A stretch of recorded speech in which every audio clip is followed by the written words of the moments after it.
tinha apenas 20 anos. Uma rotina simples.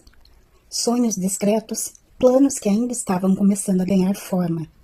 Em 2026, o nome de Alana Nísio Rosa passou a circular por todo o país. Mas antes de virar manchete, antes de virar estatística, antes de virar símbolo de um debate urgente, Alana era apenas uma jovem vivendo sua vida.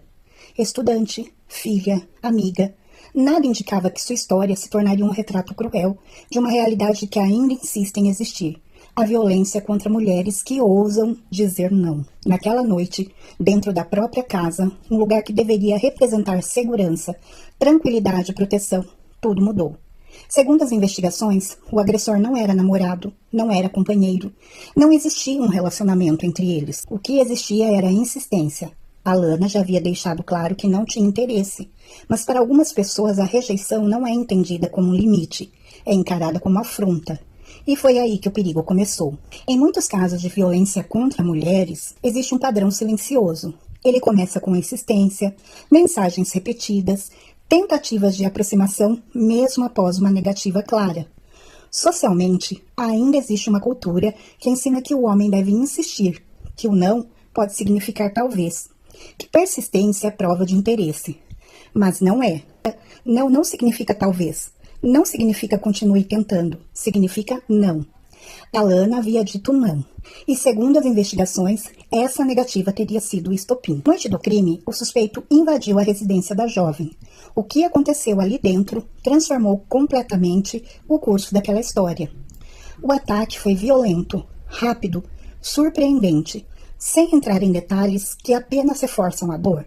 O fato é que Alana ficou gravemente ferida. Ela foi socorrida e levada às pressas para o hospital. Enquanto médicos trabalhavam contra o tempo, familiares aguardavam notícias que pareciam demorar uma eternidade.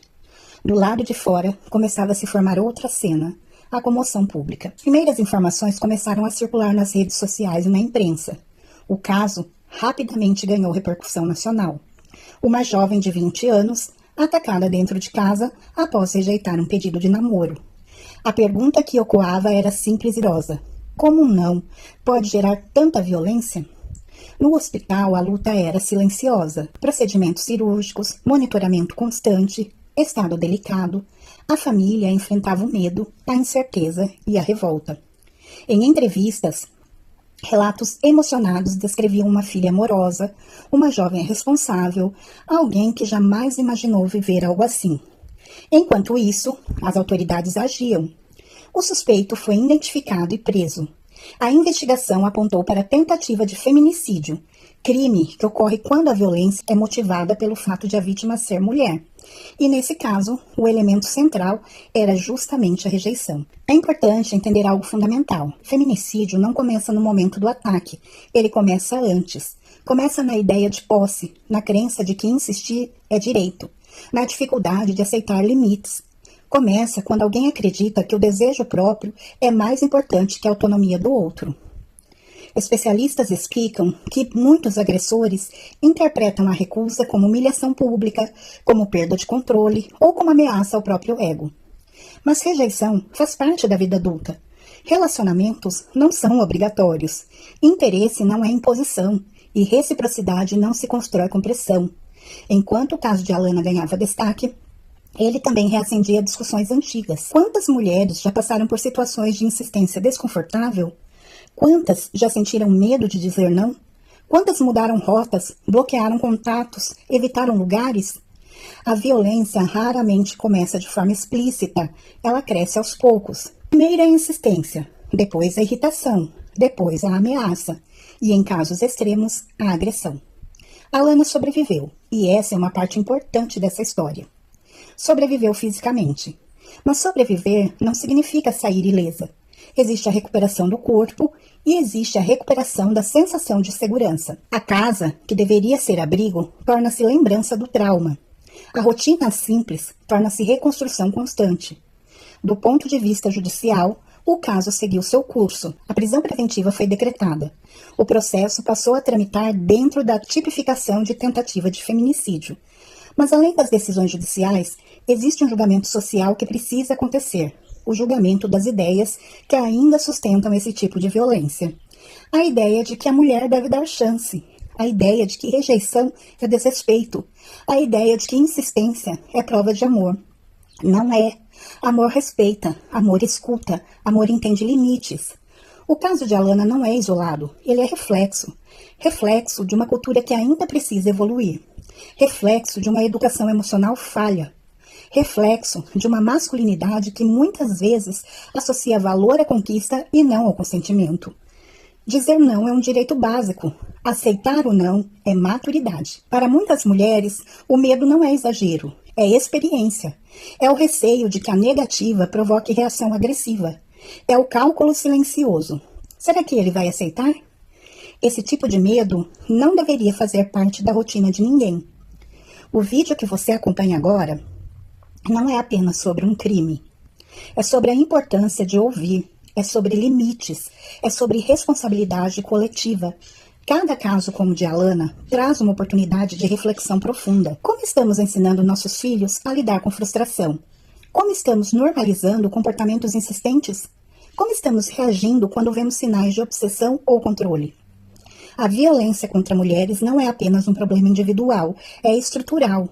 Ela envolve educação, cultura, legislação, suporte psicológico, rede de proteção e, principalmente, mudança de mentalidade. É preciso ensinar que autonomia não é afronta, que recusa não é humilhação, que ninguém deve nada a ninguém em termos afetivos. Alana disse não, e essa deveria ter sido apenas uma palavra simples, uma palavra comum, uma palavra respeitada, mas virou quase sentença. Hoje, quando lembramos desse caso, é impossível não pensar no impacto que ele causou.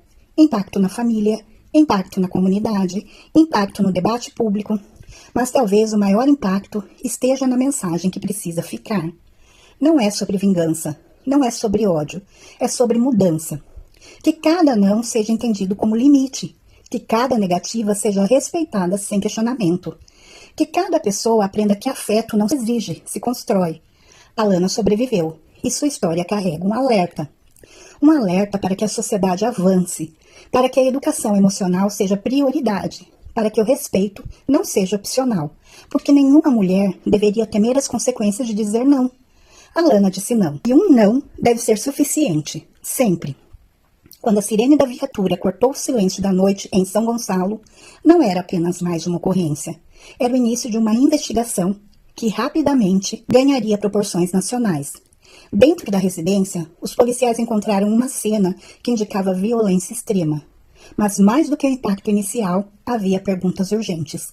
Quem fez isso? Por quê? E como isso aconteceu? A jovem Alana Nísio Rosa havia sido socorrida com vida. Isso significava que cada minuto seria decisivo, não apenas para salvar sua vida, mas também para reconstruir os fatos. Toda investigação começa com uma pergunta simples: o que aconteceu antes? Os investigadores passaram a reconstruir as últimas 24 horas da vítima. Quem esteve com ela? Quem falou com ela? Havia alguma ameaça anterior? Os celulares tornaram-se peças centrais. Conversas, registros de chamadas, mensagens insistentes. Foi ali que surgiu um padrão. Segundo as apurações, havia insistência. Convites repetidos, tentativas de aproximação, mesmo após negativas claras. Não existia relacionamento entre os dois. Não havia histórico amoroso, mas havia insistência documentada. A identificação do suspeito. Em crimes dessa natureza, a proximidade costuma ser um fator determinante. Estatisticamente, a maior parte dos casos de feminicídio ou tentativa envolve alguém conhecido da vítima. A partir dos depoimentos de familiares e amigos, um nome começou a aparecer com frequência: Luiz Felipe Sampaio. Ele teria conhecido Alana recentemente, teria demonstrado interesse e teria recebido um não. A partir daí, a investigação ganhou direção. Imagens de câmeras de segurança da região passaram a ser analisadas. Movimentações próximas à residência, horários de entrada e saída, veículos estacionados. A tecnologia se tornou aliada silenciosa. Além disso, vizinhos foram ouvidos. Alguns relataram movimentação atípica naquela noite. Outros disseram ter percebido comportamento insistente nos dias anteriores. Cada detalhe ajudava a montar o quebra-cabeça. Conforme as provas se acumulavam, a hipótese de tentativa de feminicídio se fortalecia. O que diferencia uma agressão comum de uma tentativa de feminicídio é a motivação. E, segundo os investigadores, o elemento central ali era a rejeição. A negativa de Alana teria sido interpretada como afronta. Isso mudava a natureza jurídica do caso. Com indícios reunidos, a polícia solicitou a prisão temporária do suspeito. A decisão foi concedida. A captura aconteceu poucos dias após o crime. A partir dali, o caso entrou em nova fase. Durante o interrogatório, contradições teriam surgido, versões que não se sustentavam diante das evidências coletadas, mensagens registradas, testemunhos alinhados, linha do tempo coerente. A prisão temporária foi posteriormente convertida em preventiva. Quando o foco da imprensa estava na prisão, outro trabalho acontecia longe das câmeras. O trabalho pericial, análise de vestígios, coleta de materiais, reconstrução de dinâmica. A perícia não busca emoção, busca precisão. É ela quem determina trajetórias, distâncias, sequências. Foi esse conjunto técnico que consolidou o inquérito. O Ministério Público passou a analisar o caso sob a ótica de tentativa de feminicídio. No Brasil, o feminicídio é caracterizado quando o crime é motivado pela condição de gênero da vítima, quando a violência ocorre por menosprezo à condição feminina ou no contexto de violência doméstica e afetiva. No caso de Alana, a motivação apontada era clara.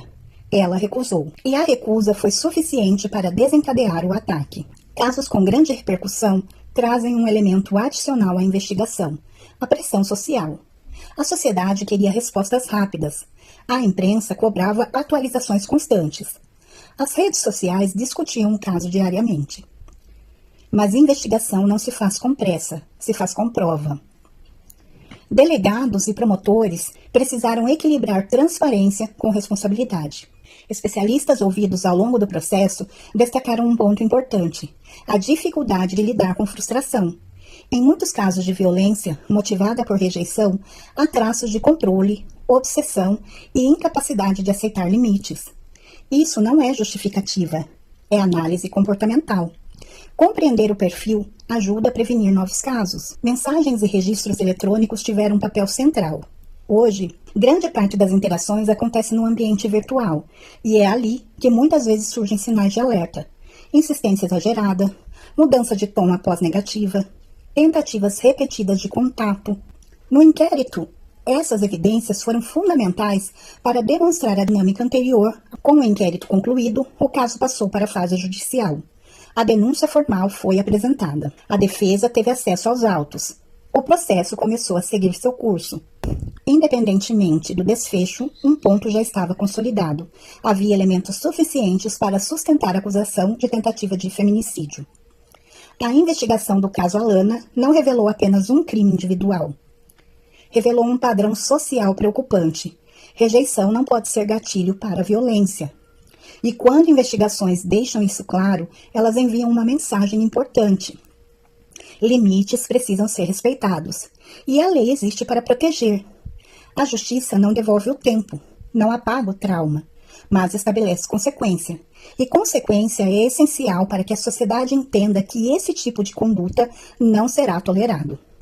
A investigação trouxe respostas, mostrou que não houve relacionamento, mostrou que houve insistência, mostrou que houve rejeição e mostrou que houve crime. Mas talvez a pergunta mais importante vá além do processo judicial. O que precisa mudar para que histórias como essa deixem de acontecer?